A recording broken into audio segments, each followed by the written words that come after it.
Good morning mga Lodi natin dyan. Kumusta pong lahat? It's me, Dugong Pinoy. Nagbabalik po mga idol. So for to this video ay magre-react po tayo dito sa ating bagong nakitang video courtesy by Wina by Chong. Kumbaga mga idol, itong kanta ni Yumi Kapili, cover by Starting Over Again. Tara mga idol, panoorin natin at magbibigay tayo ng reaction pagkatapos ng kanta mga idol. Pero huwag niyo kalimutan mag-like and subscribe po dito sa ating YouTube channel, Dugong Pinoy. Tara mga idol, talagang malupit itong boses na ito.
Wow! Yun po mga idol ay nakita natin yung boses at kinanta ni Yumi Kapili, Starting Over Again. Napakalupit talaga.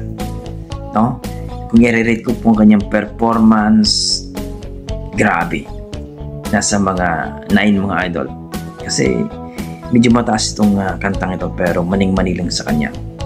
So kayo mga idol, anong masasabi niyo dito sa kanyang performance ni Yumi Kapili sa kanyang kinaver na Starting Over Again? So huwag niyo kalimutan mga idol mag-like and subscribe po dito sa ating may-ari ng video na si Wina by Chong. At grabe, no? Talagang maramdaman natin yung masasabi natin yung mga dugong Pinoy natin dyan na talented. Talagang suportahan po natin yan, no? Huwag niyo po kayong mahiya dyan sa ating mga Pilipino, mga Pilipina na magaling kumanta. Share niyo po sa YouTube channel ninyo o dito po sa YouTube para po ay siyempre who knows, no? Baka ma-discover kayo at yan po ang magiging sikat kayo. So para sa akin, na-amaze ako, na-appreciate ko at napakaganda, napakagaling po yung pagkanta niya. Wow! So please comment down below mga idol kung nagustuhan nyo at na-impress kayo. So hanggang dito na mga idol, maraming salamat. Basta may dugong Pinoy, malupit talaga sa kanta niya. Maraming salamat.